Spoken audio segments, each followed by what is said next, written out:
Magandang araw po sa inyo. Ako po si Carlo, ang inyong lingkod at gabay sa video na ito. Una sa lahat, nagpapasalamat kami sa inyo dahil nagdesisyon kayo na magpagamot at gawin ang nararapat.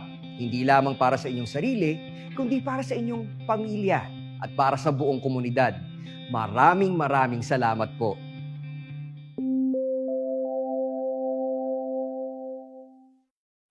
May dalawang uri ng tuberculosis.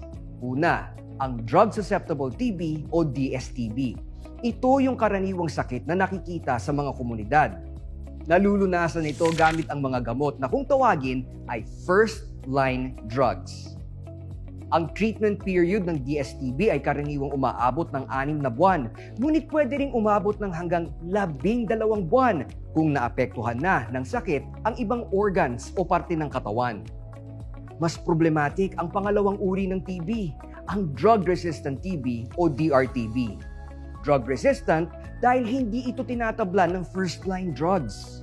Sa halip, ibang mga gamot ang ginagamit na panlunas dito. Sila ang tinatawag na second-line drugs.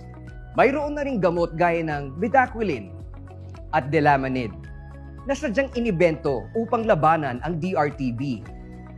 Pwede kayong humingi ng listahan ng mga gamot para sa DSTB at DRTB sa inyong doktor o health worker. Depende sa uri ng drug resistance ang ireresetang gamot sa pasyenteng may DRTB. Dumadaan sa drug sensitivity testing o DST ang mga pasyente upang malaman kung sa anong gamot sila may drug resistance. Mas mahaba rin ang treatment period ng DRTB. Umaabot ito mula 9 hanggang 20 buwan. Ang malungkot lang, may kasamang side effects ang mga gamot para sa DRTB. Pananakit ng ulo at tiyan, pagsusuka, pagkahilo, at iba pa ang mga epekto nito sa pasyente. Ang totoo, maraming tumitigil at umaayaw sa paggagamot dahil hindi nila kinakaya ang mga side effects na ito.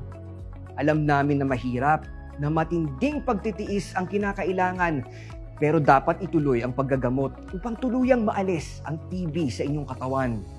Malaking tulong sa mga pasyente ang mga tinatawag na treatment supporters. Maaaring mga taga-health center sila na inassign para siguruhing tuloy-tuloy ang gamutan ng pasyente. O kaya ay maaaring kamag-anak ng pasyente ang tumatayong treatment supporter niya. Tungkulin nila na siguruhing iinumin ng pasyente ang tamang dami at tamang uri ng mga gamot sa tamang araw at tamang oras. Malaki rin ang papel ng treatment supporter sa pananatili ng lakas ng loob at pagpupursige ng pasyente na ipagpatuloy ang gamutan, lalo na kung may side effects silang nararamdaman. Sa pamamagitan ng matyagang pagsubaybay, pag-unawa, at pagbabantay ng treatment supporters, maraming pasyente ang nakakaraos at gumagaling mula sa tuberculosis. Simula noong March 2020, sa ilalim ng National Tuberculosis Program ng DOH, ang lahat ng gamot sa TB ay iniinom o oral medicine na. Ang pag-iniksyon sa gamot ay ginagawa na lamang sa mga espesyal o kakaibang pagkakataon. Kung bakit pa kasi may DRTB, di ba? Nagkakaroon ng DRTB kapag hindi tinatapos ng may DSTB ang kanyang paggagamot. Halimbawa, kung ang kailangang treatment period ay 6 na buwan, ngunit pagkaraan lamang ng 3 buwan ay tumigil sa paggagamot ang pasyente, maiiwan sa kanyang katawan ang mga mikrobyo ng TB. Dahil ginamitan na sila ng mga first-line na gamot laban sa DSTB, magkakaroon ng resistance ang mga mikrobyo laban sa mga ito. Malalabanan na nila ang mga gamot, kaya nga drug-resistant na sila. Pero hindi lang sa ganitong paraan nagkakaroon ng DRTB.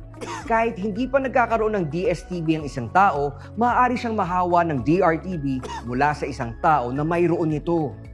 Kaya importanteng malaman kung DSTB ba o DRTB ang sakit ng pasyente. Nalalaman ito sa pamamagitan ng pagkolekta at pagsuri ng plema ng pasyente gamit ang Gene Expert Test. Sa test na ito, hindi lang malalaman kung may TB ba ang pasyente, malalaman din kung DSTB o DRTB ang kanyang sakit.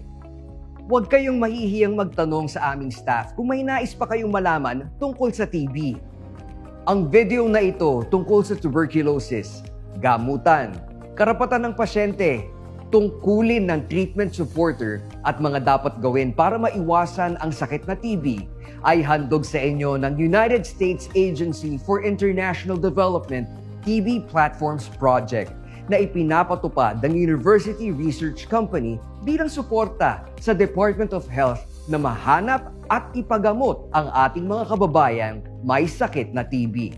Maaari din kayong tumawag sa TB Contact Center o hotline number o kaya ay bumisita sa Department of Health website at Facebook page. Ako po muli si Carlo. Maraming salamat po.